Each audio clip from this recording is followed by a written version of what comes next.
Amis du jour, chalutations. Pour les petits nouveaux, moi c'est Sekhmet, et je vous souhaite la bienvenue dans mon podcast littéraire. Dans mon émission, je vais tenter 3 fois par semaine de vous donner envie de découvrir des livres de tout poil, récents et moins récents. Alors, si ça vous tente, c'est par ici la suite.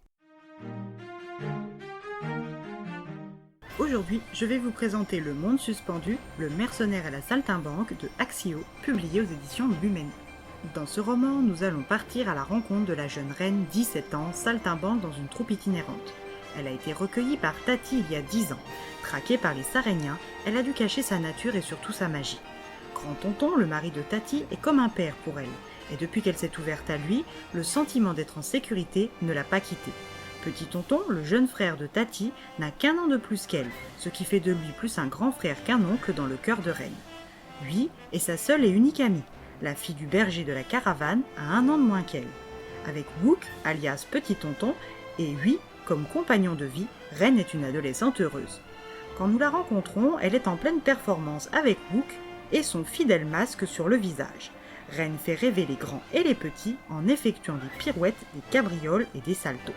Depuis 1 an, les dons sont de plus en plus faibles, et Reine, poussée par un excès de zèle ou juste par sa nature, décide de booster juste un petit peu son dernier saut afin d'en mettre encore plus plein les yeux aux spectateurs. À la fin de leur représentation, nièce et oncle saluent, et Reine espère ne pas être punie par Tati pour avoir utilisé sa magie. Ratée, Tati est chonchon.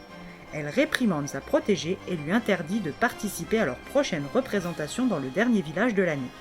Reine est plus que contrariée, même si elle sait tout au fond d'elle que sa tante d'adoption fait ça dans son unique intérêt. Elle part chercher grand-tonton pour le départ imminent de la caravane. 5 jours de voyage les attendent avant de rejoindre les monts Ébec.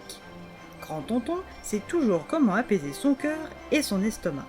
Il lui offre une jolie gaufre bien sucrée et lui donne avec un peu d'avance son cadeau, celui qu'il a fabriqué pour elle pour son anniversaire. Une ombrelle rouge avec de magnifiques arabesques dorées peintes dessus. En plus de son éventail, cette ombrelle va lui permettre d'améliorer encore ses performances scéniques. Arrivée au village de Gori, après 5 jours de voyage, la troupe se présente pour la dernière représentation de la saison. Reine à la flûte et Tati en conteuse. Tout se déroule bien. Tati est comme toujours fascinante quand soudain un être à la gueule béante, ouverte sur des crocs sanguinolents bleus avec des yeux noirs comme l'abysse, aux mains griffues et au corps recouvert de plumes noires débarque dans le village et tue. Reine ne sait pas quoi faire et cherche à l'attirer en dehors du cercle de sa famille d'adoption. Mais en ce faisant, elle s'approche de la falaise et sa peur du vide devient paralysante. Wook lui vient en aide et est blessé. Face à la bête, Reine utilise son don. Une puissante lumière jaillit d'elle et tue le démon au sang bleu. Dans l'attaque, grand-tonton est mort et petit-tonton est grièvement blessé. Il n'y a plus que 3 semaines ou 4 tout au plus devant lui. Reine, qui se sent coupable, part chercher un antidote dans le monde inférieur. Sur sa route, elle va faire la rencontre d'un jeune homme blessé au flanc. Sa conscience lui intime de l'aider, même si le tatouage sur sa poitrine indique clairement qu'il est ou qu'il a été dans l'armée impériale sarénienne. Donc un membre plus ou moins actif à sa recherche. Masquée, elle estime pouvoir lui sauver la vie et sauver la sienne par la même occasion. Le jeune homme est en fait un mercenaire ayant été enrôlé plus jeune dans l'armée. Il s'appelle Suno et a 17 ans. Embauché par un capitaine de l'armée impériale et plus précisément par Jail, le fils du général des armées Iljin, actuel dirigeant de la Sarénie, depuis que 10 ans plus tôt, un orage a fait disparaître la reine et la princesse de Sarénie. Jail la veut vivante et donc a missionné 5 mercenaires pour la trouver là où son père en a engagé une centaine avec pour consigne de la trouver morte ou vive.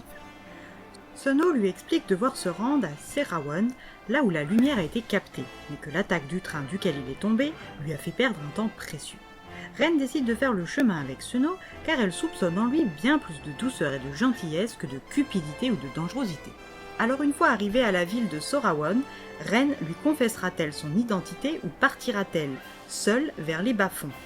Trouvera-t-elle de quoi sauver Wook avant que ses poursuivants ne la capturent? Suno retrouvera-t-il sa mémoire perdue il y a 2 ans grâce à ce voyage et que lui apprendra-t-elle? Le duo trouvera-t-il en l'autre ce qui lui manque depuis si longtemps? À vous de tout découvrir par votre lecture.